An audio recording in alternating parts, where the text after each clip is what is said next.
Агарын чигийн тухай хичээлийг гүнзгийрүүлэн судлах агуулга дэмжих хичээл 2-ыг танилцуулъя. За энэ хүсэлт дээр агарын температур, чигийн багтаамж, хансан уурын даралт гэсэн 3 үзүүлэлтийг өгсөн байна. За тэгэхээр энэ чигийн багтаамж болон хансан уурын даралтанд температураас хамаарч хэрхэн өөрчлөгдөж байгааг бол хүснэгтээс харж тайлбарлая. За температур нэмэгдэхэд тухайн температурт агуулгадах усны уурын дээд хэмжээ буюу чиглэгийн багтаамж бол нэмэгддэг. За ингээд температур нэмэгдээд чигийн багтаамж нэмэгдэхэд хансан уурын даралтын хэмжээ бол бас нэмэгдэж байгаа харагдж байна.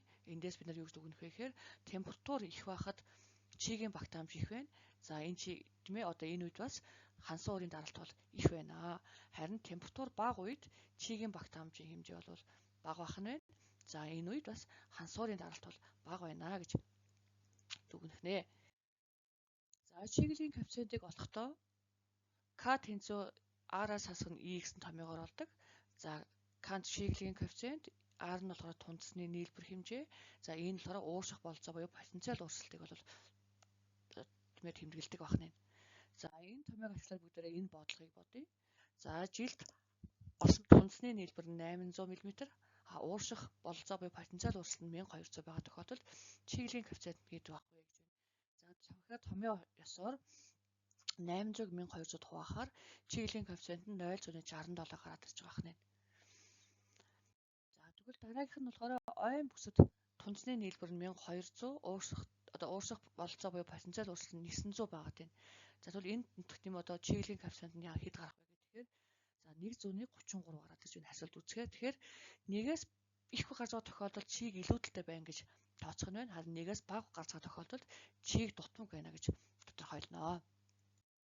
За дараагийн бодлого болохоор одоо хуурайшлтын индексийг бол тооцоолдог. Тийм одоо томьёог бол танилцуулж байна. За хуурайшлтын индекс маань өөрөө бас чиглэлийн коэффициентээр тодорхойлогдох юм байна. За тэгээд жилийн цацрагийн балансыг хасах нь тэгээд ууршилтын нууц дулааныг үржих нь тунцны жилийн нийлбэр гэсний томьёогоор бол тооцоолдог байна. За бодлогын өгөгдөл нь нэг нь бүс нутагт жилийн туршид жилийн цацрагийн баланс нь 15,000 жоул метр квадрат, ууршилтын нууц дулаан нь 245 жоул килограмм. За тунцны жилийн нийлбэр нь 100 мм, 700 мм байв. За энэ тохиолдолд чиглэлийн коэффициентийг тооцоолоо гэж байна. За тэгэхээр ингээд томьёо ёсоор орлогодод батгаар тийм ээ. За 15,000-ыг хуваах нь за энэ 245-ыг 700 мм-д үржихээр 1715 жоулыг байх метр квадрат гэсэн гарсан дээр энэ томьёонд орлуулад үзэхээр 875 гараад ирж байна. За энэ индекс нь тийм ээ одоо нэгээс их байх тусам тухайн газар илүү их хуурайшилтай байна гэж бол тооцоолж байгаа. Тэгэхээр 870 энэ маань өөрөө нэлээд их хуурай одоо уур амьсгалтай байгааг бол тийм ээ одоо чигээр нэлээд дутмаг байгааг бол илэрхийлж байгаа хэрэг.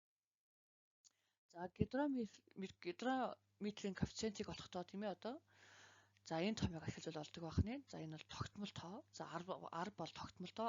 R нь болохоор тухайн сар дуунах тунцны хэмжээ. За энэ болохоор тухайн одоо хугацааны одоо температурын нийлбэрийг бол ингэж тодорхойлдог байх нь. За томьёон дээр бид бодлого бодод үзье.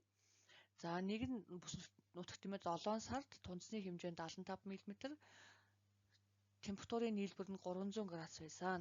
За ингүүл энэ 7 сарын гидротермийн коэффициентийг нь хэд байх вэ гэж тооцоолоо бодохоор за томьёон дээр бодлохоор тийм ээ одоо энд гараад ирж байгаа нь шүү дээ. 10-ыг ирчих нь R.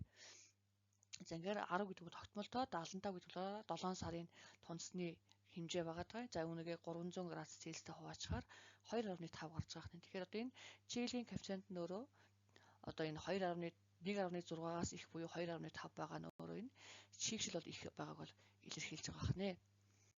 За бүгдээрээ энд сая өгсөн томьёонуудаар ашиглаад гэртээ за энэ хоёр бодлогыг бодоод хариултыг нь илгээгээрэй. За эхний бодлого нь болохоор чигшлийн коэффициентийг тооцоолох бодлого байна. Хоёр дахь нь болохоор за гидрометрийн коэффициентийг тооцоолох юм байна.